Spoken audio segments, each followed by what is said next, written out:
Ladies and gentlemen, life is beautiful. Please welcome Justin Baldoni. So sweet. Wow. This is so cool. I want to kick it with you down there. Hey guys. Can you guys hear me okay? Sure, welcome. I was saving those seats for you guys. How are you guys doing? What a cool festival this is. Life is beautiful. You know, I was thinking about how I wanted to start this presentation, and speaking for some reason is one of the only things that actually make me nervous. And it reminds me of back when I was in high school and I used to run track, and I would throw up literally before I would run the 100-meter dash. And so I was going through and I was thinking about how I wanted to start this talk. And I know that they were talking about My Last Days, which is my documentary series, which focuses on people who are dying. And one of the things I was going to say was I was going to walk up here and I was going to say, I'm Justin and I'm dying. And then you'd probably have a similar reaction and you'd say, what? And then you would listen more and you'd be curious. And then I thought, that's kind of BS, I shouldn't do that. But the reason why is because it was planned. And it wasn't as authentic as I want to be. And so instead I've been feeling interesting. I had a really bad day yesterday. And I wanted to come in, because I'm not a big, and I didn't do well in high school. I wasn't really an auditory learner, and this is a learning series, and so I thought, well, why don't we kind of talk to each other? Why don't we have a talk that mixes auditory and kinesthetic and all the things that make up the way that I learn, which then ends up with media. So I had this interesting day yesterday. I was hanging out with a friend of mine. She's this really wonderful, talented, smart, beautiful, witty girl. She talks a lot because she's very, very smart. She's kind of like an enlightened being, and she just happens to be dying. And we were in the car, and I was driving her somewhere because we are shooting season 2 of the documentary series, My Last Days now. And she's one of the people that we're doing a documentary about. And we were in the car, and we were driving, and she was talking, and I was listening, and I try to listen as much as I can, and then I got a text. And in my world, there's a million things happening right now. I have a TV show, and I have this, and I have this, and I have all these things. But none of that matters, because I do everything that I can to be in the moment. I try, at least. That's why I tell these stories.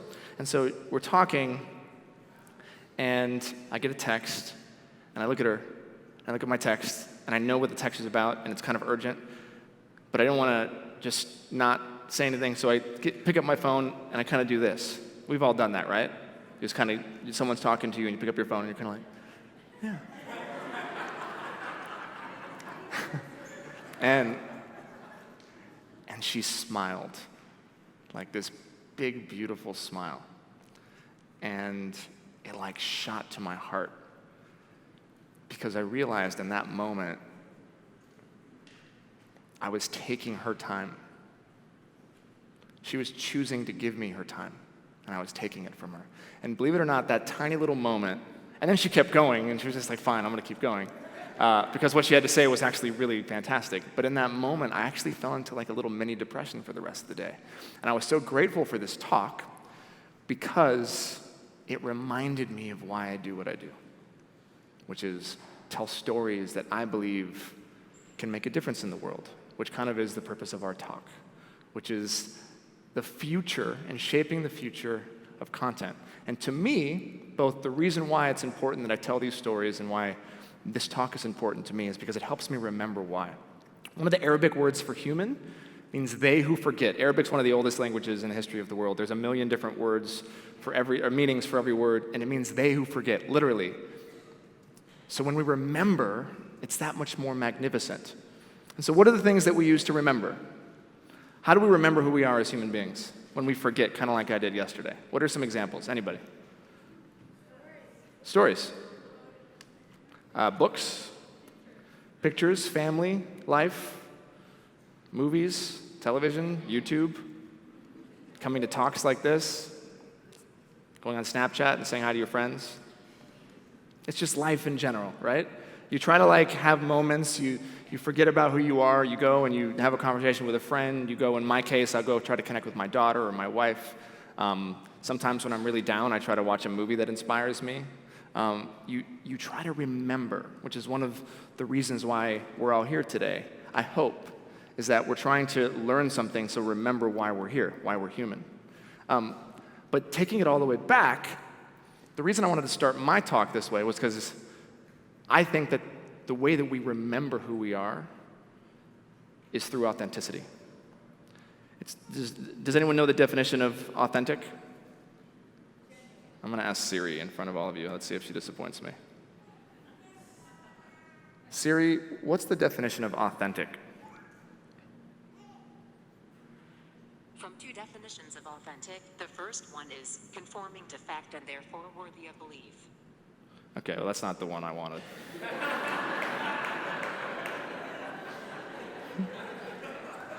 Undisputed origin and genuine. So if I would have started my talk the other way, I wouldn't have felt authentic.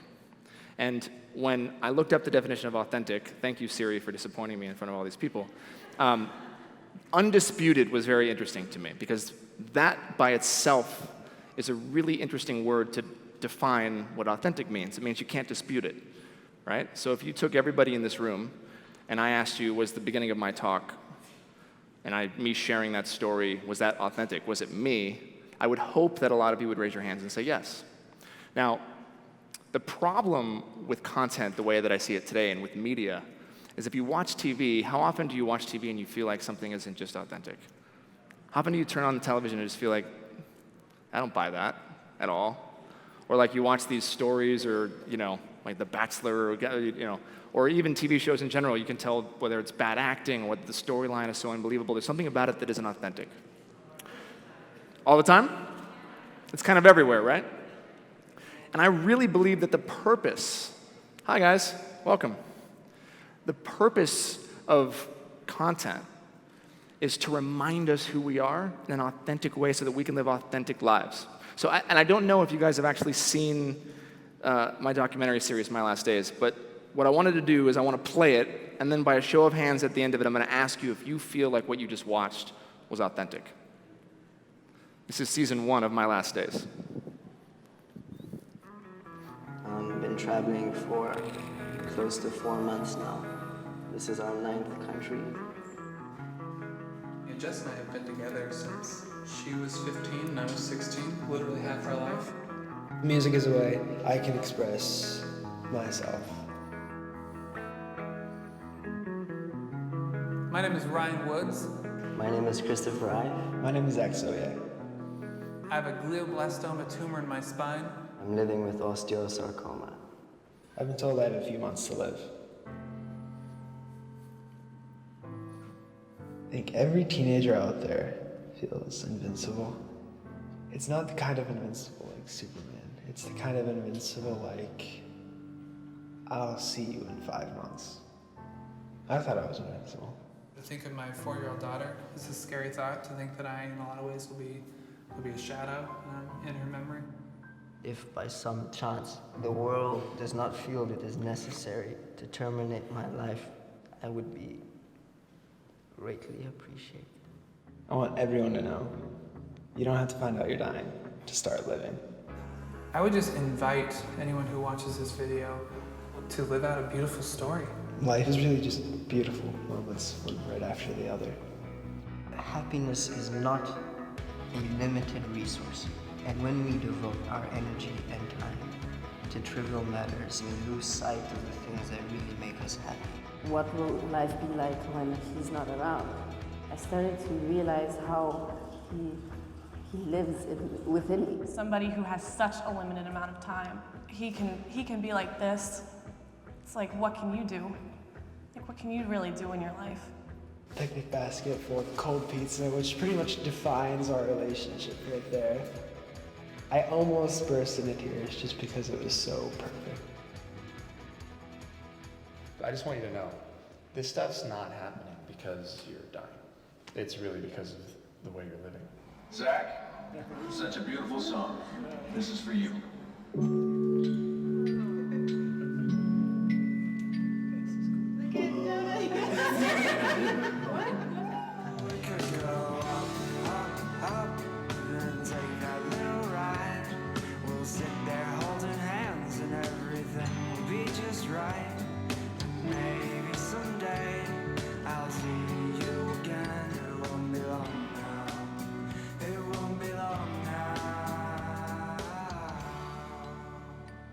I want to be remembered as a kid who went down fighting and didn't really lose.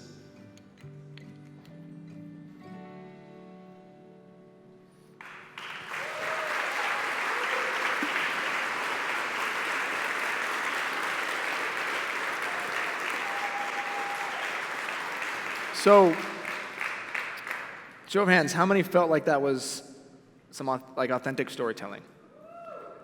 So, keep your hands up. How many of you felt something in that when you watched that? Now, how many of you felt a little bit more alive when you watched it? Like maybe it reminded you that you actually are not invincible. Maybe it reminded you that you're actually alive. How crazy is it that as human beings, we actually forget that we're alive? And we need festivals like this to remind us that life is beautiful. Right? And it's playing again. That's good. So, when I think about the future of content, and I think about media the way it is today, I feel like we have the exact same problem in the entertainment world than we have in our food systems, which is we're used to the quick fix. We're used to the Doritos and the McDonald's, the things that are like handy and cheap. We can get them whenever we want them. My daughter Maya agrees with me as she's talking. And what happens to us when we eat those things? They're great for a second and then we feel like crap. And then what happens? We become the most obese country on the planet. Well, the same thing's happening with our content, with our media. We're making judgments about millennials and the younger generation because of what's on YouTube. And we're saying that, oh no, people aren't ready to watch things that make them feel good. People don't want to be reminded that they're human. In fact, what's happening is that we're creating content that makes us feel better about being worse people instead of making us want to be better. And that's why I created Wayfair Entertainment, which is my company that does this. And our goal is to create content that reminds us that life is beautiful, that reminds us that we're human. And it looks a lot of different ways. It doesn't have to be stories about people who are dying. It can be stories about people who are being born. It can be stories about, as an example, we have a show about this amazing guy who has no arms and no legs, but he does extreme sports. Jane the Virgin is an example, I think, of something that does good for the world. And I don't produce that show, I just am lucky to be on it. We're speaking to an entirely new demographic, to a minority that hasn't had a voice. We're showcasing issues. We're talking about things in the media. We're reminding people that they can do something. The future of content can look any way that we want it to, but it has to start with authenticity. It has to start with something that is authentic, because when we watch something, if we know what authentic means now, at the end of it, we should all be able to raise our hands and say, that was real. And if it's not, if we can't all raise our hands and say that was real, then we shouldn't be watching it. In my opinion, we shouldn't be watching things like that. We should stop watching them so they stop making them. Now, when we did this show, and there's so much to talk about when you're talking about the future of content, but I'm going to stick to my last days, because when we did this show and when I started pitching this show, they told me that nobody would watch it.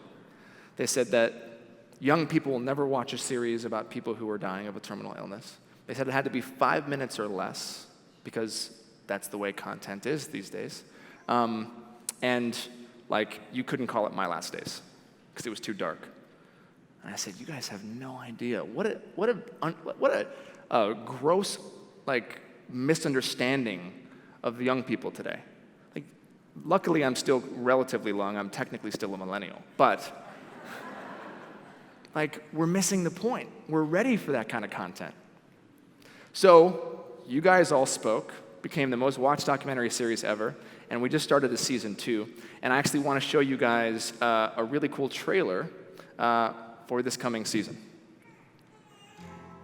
Her birth was when the doctors were telling us that she might not survive, the first day of her life. It was the first of many times doctors have told us that we might lose her.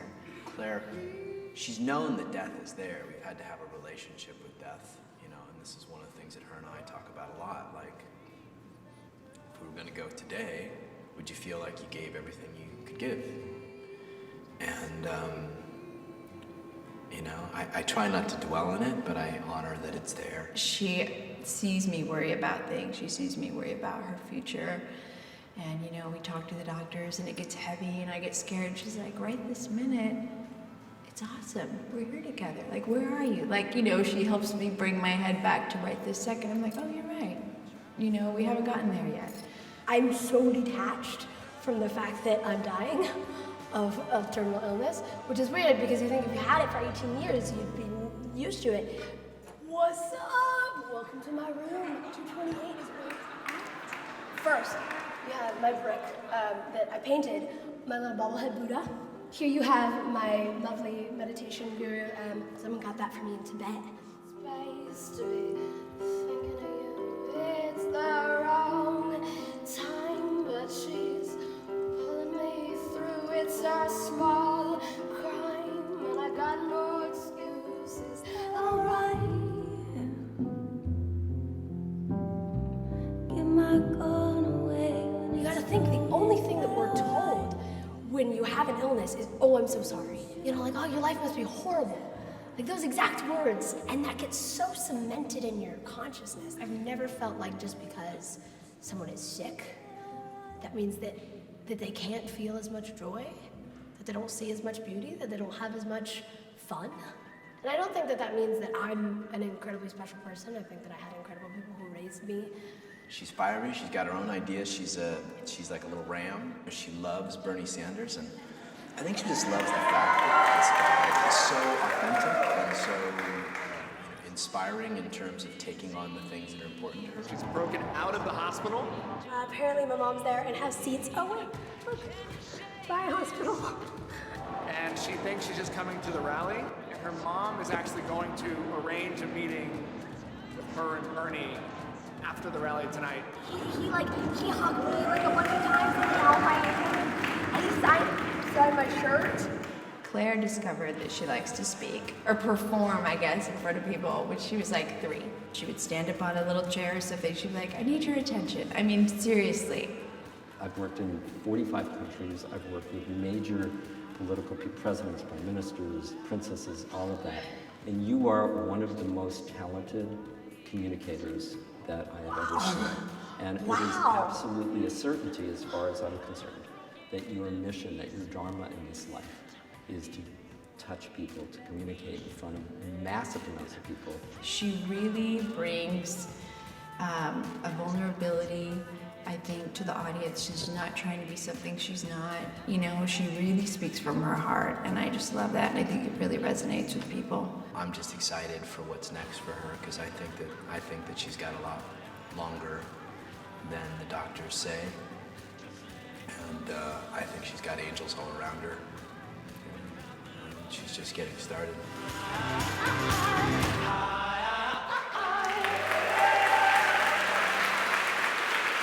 So, the girl I was talking about at the beginning, that was Claire. And I think one of the things that makes our show work, we do something called chocolate-covered broccoli at Wayfair, where we mix chocolate and broccoli together. And we feel like that's what the world needs, right? And with this show right here, we have experiences as a part of the show. The inspiration is the broccoli, the experiences are the chocolate. So I have a little surprise for you guys. Claire is actually here tonight. Come here. Come here. Come here. Come up. Come here. Come on.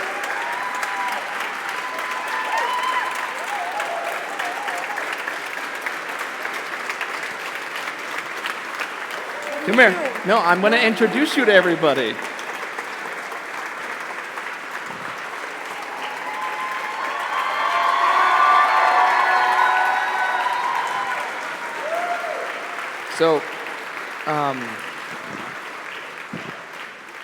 So, Claire, no. So, one of my favorite things in the world to do is surprise people. And I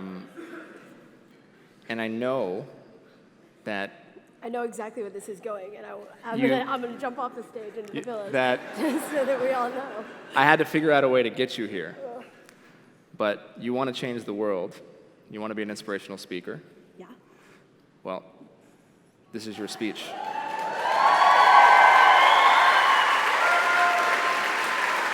Ladies and gentlemen, Claire Wineland.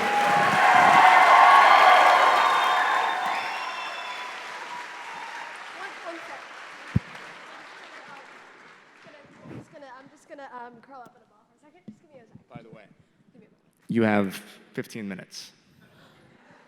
And I know you're prepared because your speech coach told me. You got this. I can't. Hi.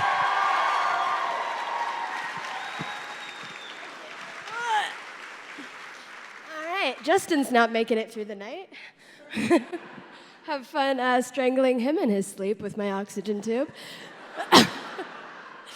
Okay, hi. Wow. I don't know if you guys know this, but I literally cannot see any of your faces. Like, it's so blinding up here. It's kind of nice, actually. I'm just, like, talking to the light here. Okay. Hi. As you all saw, my name is Claire Wineland. I'm 18 years old. I have something called cystic fibrosis. And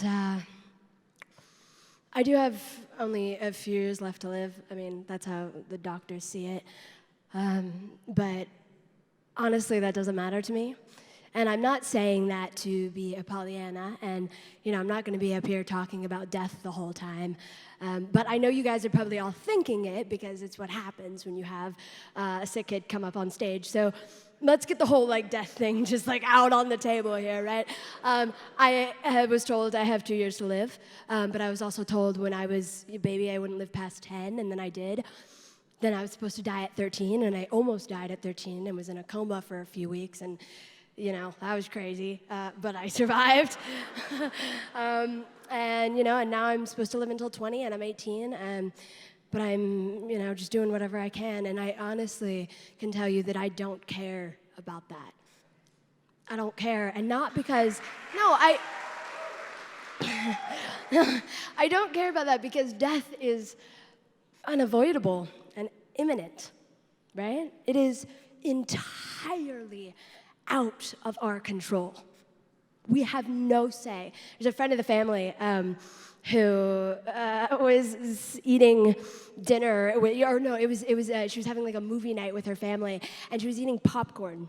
And there was something funny in the movie, and she laughed, and she inhaled a popcorn kernel, and it went into her lungs, and while she was sleeping, she got a crazy infection, went in a coma, and is brain dead, and will never wake up again, and is pretty much dead because she was eating popcorn with her family at movie night. Right? So we have no say when we are going to die. And I know that's a horrible way to start this speech, but I just wanted to get it out there that all of us could get hit by a meteor right now. So let's stop thinking about the death part of it because that doesn't matter to me. Right? We have no control over it. But what we do have control over is whether or not we are proud of our own lives. Right? I mean, that's something we have complete say over.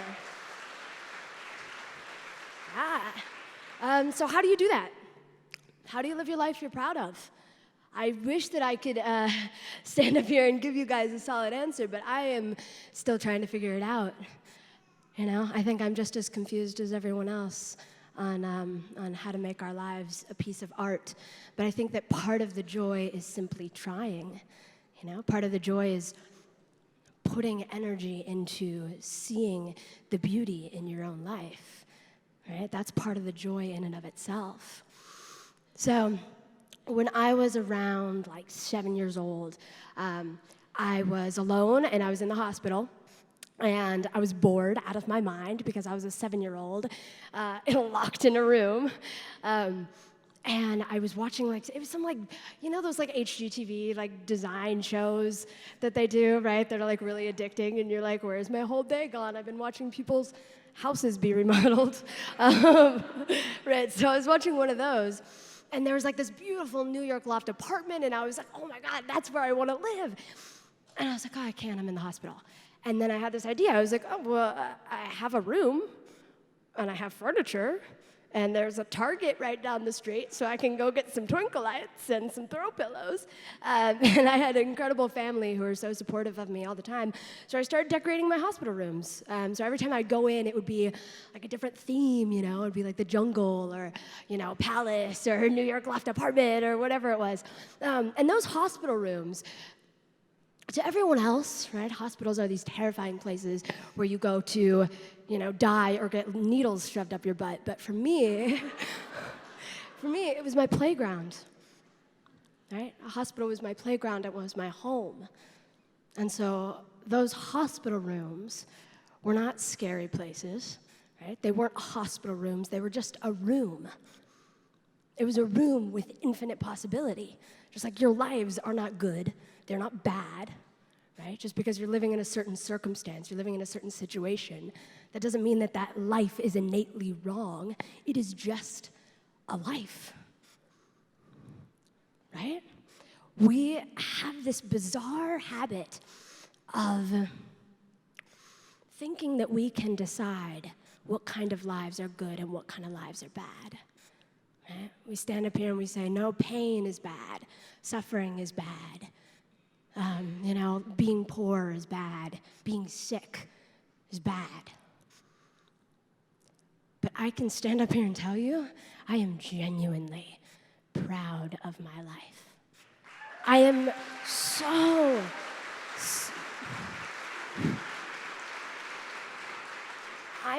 so proud to be alive. And again, I don't say that as a Pollyanna. I'm not saying that I don't feel pain. I'm not saying that I don't feel sadness and suffering and loneliness, because that's what it means to be a human being, is we feel. But I'm saying that that pain and that loneliness and that sadness is beautiful. Because let's take a moment and let's think, what is pain? Now, on a science level, what is pain? It is electrical firings in this human machine. It is the brilliance of the universe, right? When you have a thought, what's going on in your brain? It's positive ions being surged into a tiny little a little neuron in your brain and causing floodgates to open, and then there's a charge of electricity that goes through that neuron, and it squirts out these little tiny chemicals that bounce to the other neuron, and then it bounces back, and you have a thought. That's freaking weird. No, it's weird that is, so that's what pain is. And that's incredible. It's incredible that we feel pain. It's incredible that we feel sadness and loneliness. It is beautiful. So if we're going to be here and we're going to be at an event called Life is Beautiful, and we're going to sit around and we're going to talk about, how wonderful all the good stuff is and how beautiful all of life is, but yet you're going to say that my life is less beautiful than yours because I'm sick, I'm going to tell you, you're all crazy. No, you...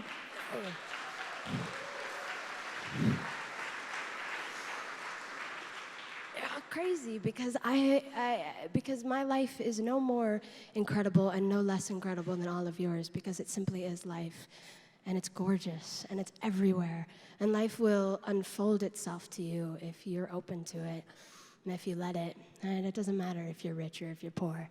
We live in a society that economically, I'm not going to get into politics and Bernie Sanders up in here. But we do live in a society that benefits off of us continuously looking for happiness and dreams and goals out here, right? That is how our economy works. That is how our entire system works. If we say, no, We are not going to go looking out there for happiness. We are alive, and that is beautiful, and that is all we need. We are beating the system, first of all, which is a plus, right? And we're living lives that we're proud of. We're living lives that make us happy. And I'm not saying that you can't go out and, have dreams and do incredible things with your life, I mean, I did spend a lot of time in the hospital, and I spent a lot of time dying and being sick, and I did have dreams to go out into the real world and be a public speaker and, and travel. I love the thought of traveling. But the thing is, you cannot go out into life and try and find things that are going to make you happy. You have to be okay where you are if you're going to ever be okay with what you have. I said that at my first talk when was that loud for a second? I said that was my first talk when I was 14 years old.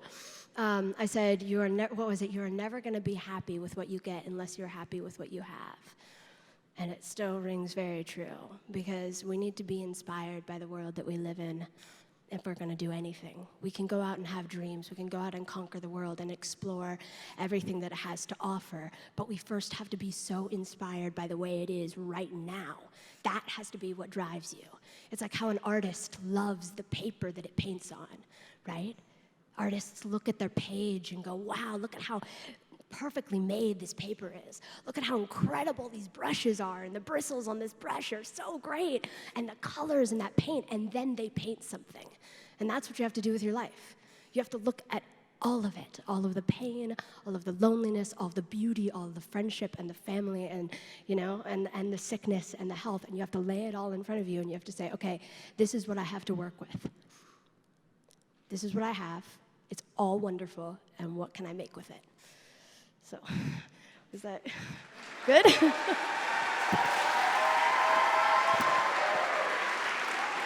was totally serious about